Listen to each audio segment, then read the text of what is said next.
ओम श्री गणेशाय नमः। आप सभी भक्तजनों को एकदंत संकष्टी चतुर्थी की बहुत बहुत शुभकामनाएं।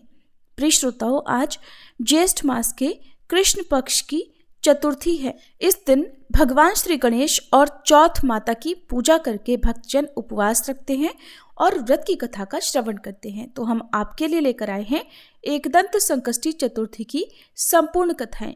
इस बार ज्येष्ठ कृष्ण चतुर्थी के दिन मंगलवार पड़ने के कारण ये अंगारक चतुर्थी भी कहलाएगी। इसलिए आप आज की इन कथाओं को ध्यानपूर्वक पूरा जरूर सुनिएगा। कथा से पहले हम सभी विघ्नहर्ता भगवान गणेश जी का ध्यान करते हुए संकट नाशन स्तोत्र का हिंदी अनुवाद सुने। पार्वती नंदन देव श्री गणेश जी को शीश झुकाकर प्रणाम करके अपनी आयु, कामना और अर्थ की सिद्धि के लिए उन भक्त निवास का नित्य प्रति स्मरण करें। गणेश जी के पहले 12 नामों का जो पुरुष प्रातः, मध्याह्न और सायंकाल पाठ करता है उसे किसी प्रकार के विघ्न का भय नहीं रहता। 12 नामों का स्मरण करने से सभी सिद्धियां प्राप्त होती हैं।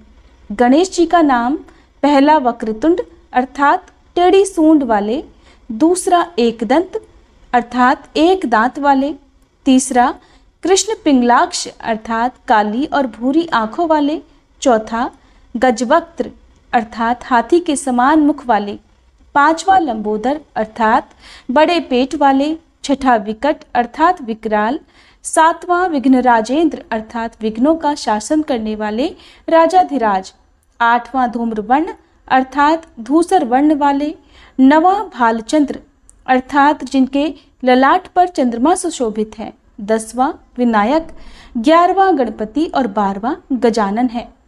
इससे विद्याभिलाषी विद्या, धनाभिलाषी धन, पुत्रेच्छु पुत्र तथा मुमुक्षु मोक्ष गति प्राप्त कर लेता है। जो इस गणपति स्तोत्र का पाठ करता है उसे 6 मास में इच्छित फल की प्राप्ति हो जाती है और 1 वर्ष में पूर्ण सिद्धि प्राप्त हो जाती है। इसमें किसी प्रकार का कोई संदेह नहीं है।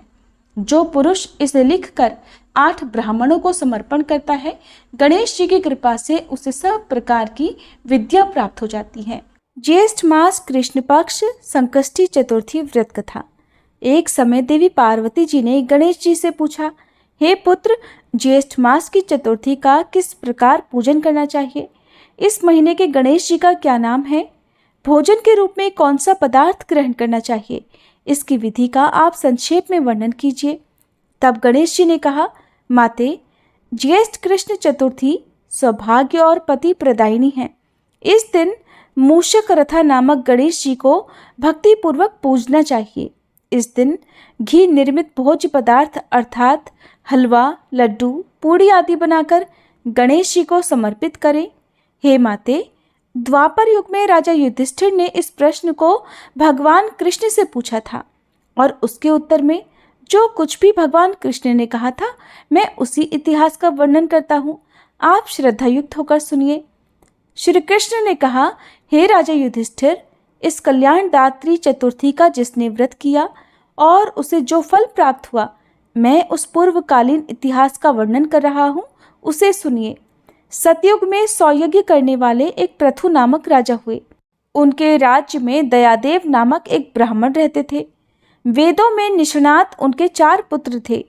पिता ने अपने पुत्रों का विवाह गृहसूत्र के वैदिक विधान से कर दिया। उन चारों बहुओं में बड़ी बहू अपनी सास से एक दिन कहने लगी, हे सासू जी, मैं बचपन से ही संकट नाशन गणेश चतुर्थी का व्रत करती आई हूँ। मैंने अपने पिता के घर में भी इस शुभदायक व्रत को किया है। अतः हे माते, आप मुझे यहाँ व्रत अनुष्ठान करने की अर्थात व्रत रखने की अनुमति प्रदान करें। पुत्र वधू की बात सुनकर उसके ससुर ने कहा, हे बहू, तुम सभी बहुओं में श्रेष्ठ और बड़ी हो। तुम्हें किसी प्रकार का कोई कष्ट नहीं है और ना ही तुम भिक्षुणी हो।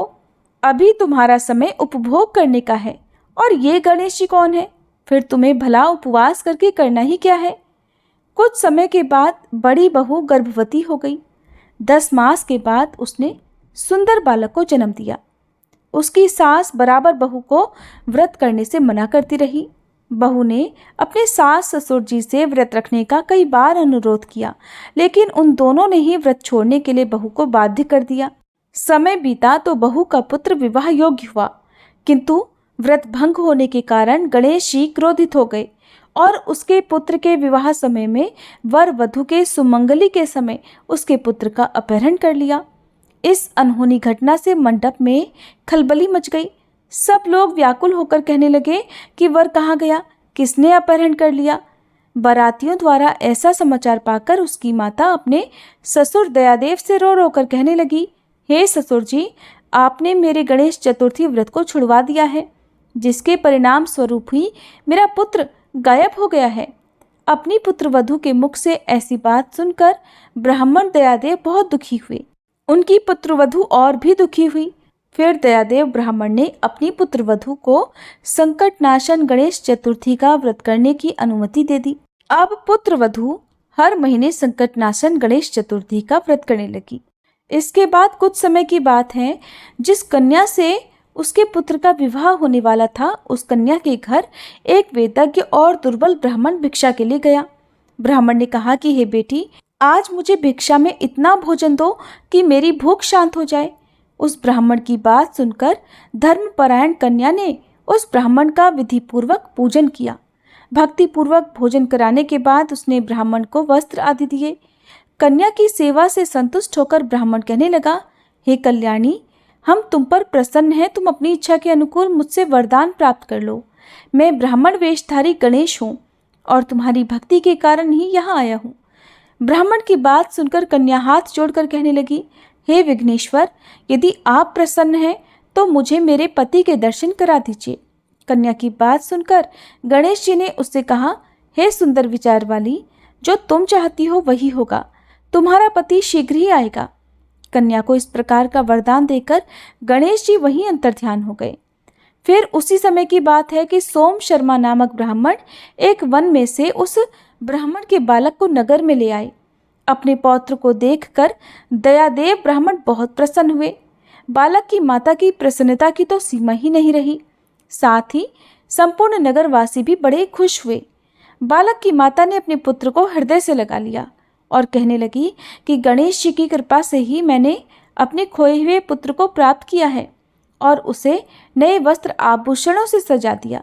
दयादेव ब्राह्मण तो बार बार सोम शर्मा को प्रणाम करके कहने लगे, हे द्विजराज, आपकी कृपा से मैंने खोए हुए पुत्र को प्राप्त किया हुआ है। मेरा खोया हुआ बालक घर में आ गया। सोम शर्मा को फिर सुस्वादु भोजन कराकर धोती दुपट्टा से विभूषित करके गोदान दिया। फिर से मंडप का निर्माण करके विधि पूर्वक वैवाहिक कार्य संपन्न किया। इससे सभी नगरवासी प्रसन्न हुए और वह भाग्यशालिनी कन्या भी अपने पति को पाकर धन्य हो उठी। ज्येष्ठ मास के कृष्ण पक्ष की चतुर्थी तिथि मनुष्यों के मनोरथ को पूर्ण करती है। इस दिन स्त्री पुरुषों को एकदंत गणेश जी की पूजा करनी चाहिए।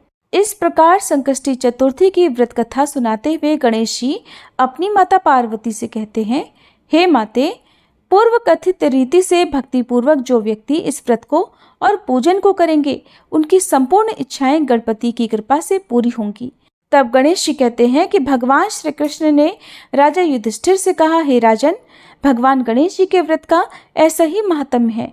हे महाराज, अपने शत्रुओं के विनाशार्थ अब आप भी इस व्रत को अवश्य कीजिए।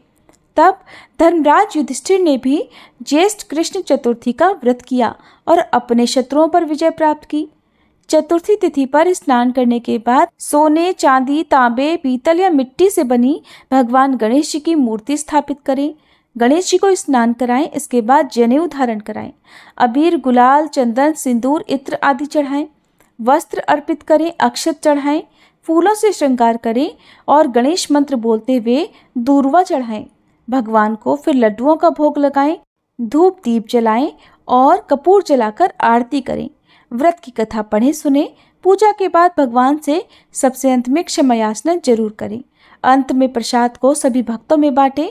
अगर संभव हो सके तो घर में ब्राह्मणों को भोजन कराकर दान दक्षिणा देकर संतुष्ट करना चाहिए। ये थी ज्येष्ठ मास कृष्ण पक्ष संकष्टी चतुर्थी की कथा। प्रिय श्रोताओं, चौथ माता की कहानी सुनाने से पहले आपको बताते हैं कि चौथ माता प्रकट कैसे हुई थी। चौथ माता का व्रत संतान और पति की लंबी आयु की कामना से किया जाता है। मान्यता है कि सवाई माधोपुर में चौथ माता ने यहाँ के राजा को दर्शन दिए थे। कहते हैं कि इस मंदिर की स्थापना राजा भीम सिंह ने कराई थी। लोक मान्यताएं हैं कि देवी चौथ माता ने स्वप्न में राजा भीम सिंह चौहान को दर्शन देकर यहाँ अपना मंदिर बनवाने का आदेश दिया था। राजा एक बार बरवाड़ा से संध्या के समय शिकार पर निकल रहे थे। तभी उनकी पत्नी रत्नावली ने उन्हें टोका, लेकिन भीम सिंह ने यह कहकर उनकी बात को टाल दिया कि चौहान एक बार सवार होने के बाद शिकार करके ही नीचे उतरते हैं। इस तरह अपनी रानी की बात को अनसुना करके राजा भीम सिंह अपने कुछ सैनिकों के साथ घनघोर जंगलों की तरफ चले गए। राजा रानी के मना करने के बाद भी शिकार को चले गए। शाम ढलने पर उन्होंने वहां एक हिरन देखा। सभी उस हिरन का पीछा करने लगे। थोड़ी ही देर में रात हो गई। रात होने के बावजूद भी भीम सिंह उस हिरन का पीछा करते रहे। धीरे धीरे वह हिरन भीम सिंह की नज़रों से ओझल हो गया और तब तक राजा के साथ सैनिक भी रास्ता भटक चुके थे। राजा अब सैनिकों से बिछुड़ चुका था। अकेले में राजा विचलित हो गया। अब उससे भटकते भटकते बहुत जोर से भूख और प्यास लगने लगी। प्यास के मारे उसका गला सूखने लगा। उसने इधर उधर पानी की तलाश की, लेकिन पीने को पानी नहीं मिला, जिससे वह प्यास से मूर्छित होकर जंगल में ही गिर पड़े। तब मूर्छित अवस्था में भीम सिंह को पचाला तलहटी में चौथ माता की प्रतिमा दिखने लगी। कुछ देर के बाद उन्होंने देखा कि भयंकर बारिश होने लगी और बिजली कड़कड़ाने लगी। मूर्छा टूटने पर राजा को अपने चारों तरफ पानी ही पानी नजर आया। घनघोर जंगल में कोई भी नहीं था। तभी ये चमत्कार हुआ कि वहां पर पानी आ गया। राजा ने पहले पानी पिया, फिर वहीं अंधकार भरी रात में एक दिव्य और कांतिवान बालिका पर उनकी नजर पड़ी। वह कन्या उस समय खेल रही थी। राजा ने उस कन्या को इस भीषण वन में देखा तो पूछा कि बालिके, तुम इस जंगल में अकेली क्या कर रही हो? तुम्हारे माँ बाप कहाँ पर हैं? कन्या ने तोतली वाणी में कहा, हे राजन, तुम ये बताओ कि तुम्हारी प्यास बुझी या नहीं? ऐसा कहकर वह कन्या अपने असली देवी रूप में आ गई। तब राजा उनके चरणों में गिर पड़ा और कहने लगा, हे आदिशक्ति महामाया, मुझे आपसे कुछ नहीं चाहिए। अगर आप मुझ पर प्रसन्न हैं तो हमारे प्रांत में ही हमेशा निवास करें। तब तथास्तु कहकर वह देवी अदृश्य हो गई। राजा को उनकी जगह पर वहां चौथ माता की एक प्रतिमा मिली। उसी चौथ माता की प्रतिमा को लेकर राजा बरवाड़ा की ओर लौट पड़ा। बरवाड़ा पहुंचते ही राजा ने राज्य में पूरा हाल कह सुनाया। तब पुरोहितों की सलाह पर संवत 1451 में बरवाड़ा की पहाड़ की चोटी पर माघ कृष्ण चतुर्थी को विधि विधान से उस प्रतिमा को मंदिर में स्थापित कराया गया। ऐसा कहा जाता है कि तभी से आज तक इसी दिन यहाँ चौथ माता का मेला लगता है। संकष्टी चतुर्थी हो या करवा चौथ का व्रत हो, लोग भारी संख्या में यहाँ पर मंदिर में दर्शन करने के लिए आते हैं और भक्तों को चौथ माता पर पूरा विश्वास होता है। कहा जाता है कि ये मंदिर विशेष तौर पर विवाहित जोड़ों के लिए है। सुहागिन स्त्रियां करवा चौथ के त्योहार के अवसर पर यहाँ अपने सुहाग की रक्षा के लिए प्रार्थना करती हैं। ऐसी मान्यता है कि चौथ माता देवी गौरी का ही एक रूप है और इनकी पूजा करने से अखंड सौभाग्य का वरदान तो मिलता ही है, साथ ही दाम्पत्य जीवन में भी सुख बढ़ता है और परिवार के सभी सदस्य भी सुखी और निरोगी रहते हैं। संतान की उम्र लंबी होती है और चौथ माता की कृपा से परिवार में कभी कोई विपत्ति नहीं आती।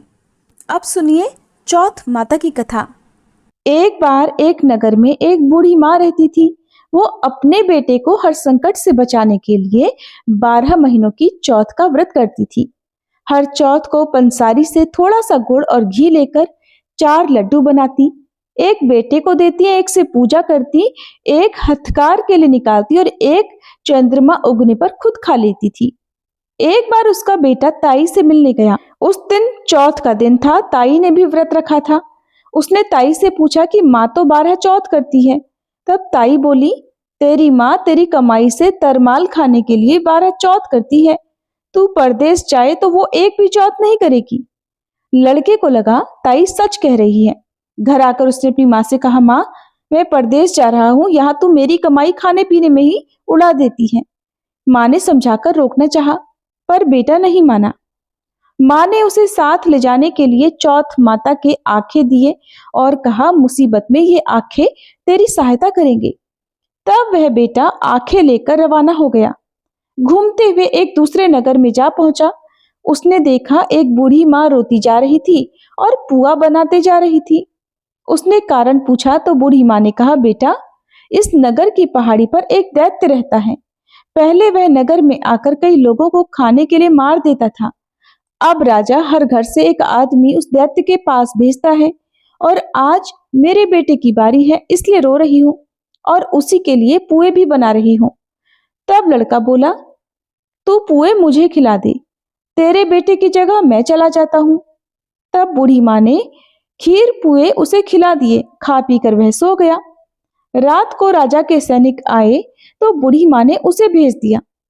दैत्य के सामने पहुंचने पर उसने चौथ माता की आंखें दैत्य की तरफ फेंक कर कहा, हे चौथ माता, अगर मेरी माँ मेरी सलामती के लिए व्रत करती है तो दैत्य का सिर कट कर गिर जाए। कहते ही तुरंत दैत्य का सिर कट गया। लड़का वापस आ गया। अब राजा ने उसे उपहार देकर विदा किया। चलते हुए वह एक दूसरे राजा के नगर में जा पहुंचा। इस राज्य में आवा तभी पकता था जब एक इंसान की बलि दी जाती थी। सिपाहियों ने उसे पकड़कर आवे में चुन दिया। लड़के ने आंखें आवे में डाले और कहा, हे चौथ माता, अगर मेरी माँ मेरे लिए व्रत करती है तो ये आवा मेरे लिए मेरी बलि लिए बिना ही झट से पक जाए। आवा तुरंत पक गया। आवे में से मिट्टी की जगह सोने चांदी के बर्तन निकले। लड़का बोला, बर्तन धीरे धीरे निकालना, कहीं मुझे ना लग जाए। राजा ने उसे निकलवाया और उससे पूछा कि इस आवे में से तुम बच कैसे गए। लड़के ने बताया कि उसकी माँ चौथ माता का व्रत करती है, व्रत के कारण ही वह बच पाया। राजा को विश्वास नहीं हुआ। उसने एक चांदी की सुराही मंगवाई और कहा कि सुराही की नली से निकलकर दिखाओ, तभी मुझे विश्वास होगा।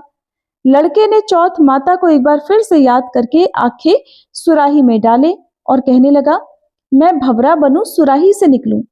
लड़का भंवरा बनकर तुरंत सुराही से निकल गया। अब तो राजा ने प्रसन्न होकर राजकुमारी का विवाह उसके साथ करवा दिया और सभी लोगों को चौथ माता का व्रत करने के लिए कहा।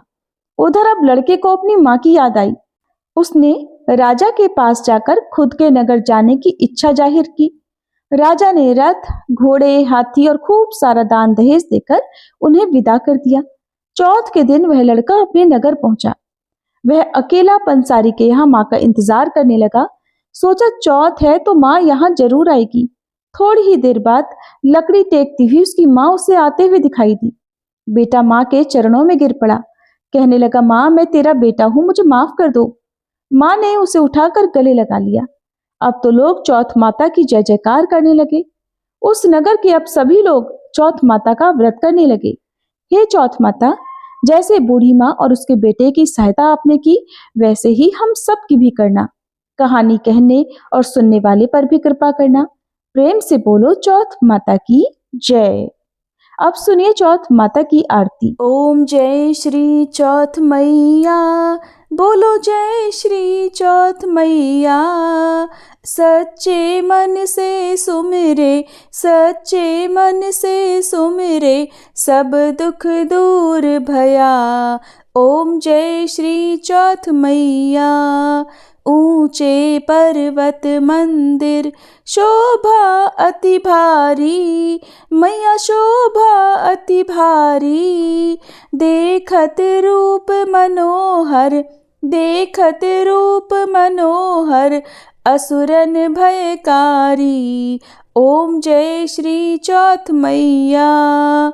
महासिंगार सुहावन, ऊपर छतर फिरे, मैया ऊपर छतर फिरे।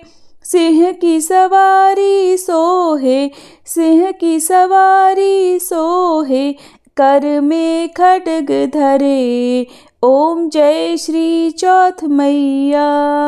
बाजत नौबत द्वारे अरु मृदंग डमरू, मैया अरु मृदंग डमरू।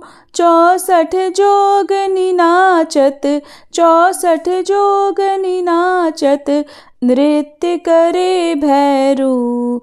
ओम जय श्री चौथ मैया। बड़े बड़े बलशाली तेरा ध्यान धरे, मैया तेरा ध्यान धरे। ऋषि मुनि नर देवा, ऋषि मुनि नर देवा, चरणों में आन पड़े। ओम जय श्री चौथ मैया। चौथ माता की आरती जो कोई सुहागन गावे, मैया जो कोई सुहागन गावे। बढ़त सुहाग की लाली, बढ़त सुहाग की लाली, सुख संपत्ति पावे। ओम जय श्री चौथ मैया। ओम जय श्री चौथ मैया। बोलो जय श्री चौथ मैया। सच्चे मन से सुमिरे, सच्चे मन से सुमिरे, सब दुख दूर भया। ओम जय श्री चौथ मैया।